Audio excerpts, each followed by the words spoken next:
That's alright, mama, that's alright for you. That's alright, mama, just any way you do. That's alright, that's alright, that's alright, mama, any way you do. Mama, she done told me, Papa done told me too. Son, that girl you're fooling with, she ain't no good for you. That's alright, that's alright, that's alright, mama, any way you do.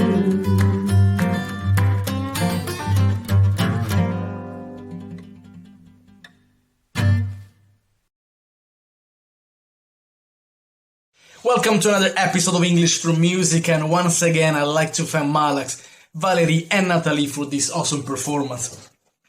The king is gone but is not forgotten, Neil Young sings in one of his hits, and the king is Elvis Presley. Gone because he died in 1977, but not forgotten because the heritage he left in both pop culture and rock and roll is immortal.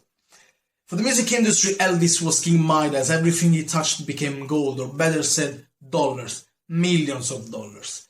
Elvis was everywhere, on every TV screen, on every radio station, and teenagers and young adults saw in his figure a model to follow, a model to imitate. He's considered the king of rock and roll because he popularized it, not because he invented rock and roll. In fact, the precursor was Big Joe Turner. And rock and roll finds its roots in the blues tradition and in those songs performed by African Americans who worked in the cotton fields.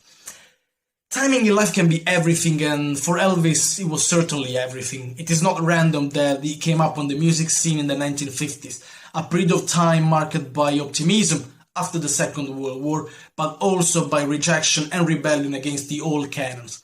Such ideas were perfectly displayed in J.D. Salinger's The Catcher in the Rye, a literature masterpiece published in 1951. It's also in this period of time that consumerism appeared, as commercials and billboards invited people to buy as much as they could, also as a consequence of the huge economic growth the US was experiencing. And who doesn't recognize those gentle traits and golden hair of Marilyn Monroe, another, allow me the term, product of the 1950s. She was the big star of American drive-in theaters. Nevertheless, the spread of communism and the Japanese occupation of Korea led to the Korean War, a conflict that lasted 3 years. And in 1955, the Vietnam War arrived. This huge conflict that lasted 20 years that hit the political and the social scene in the United States of America. But in order to find out more about this, stay tuned and see you in the next episode of English for Music.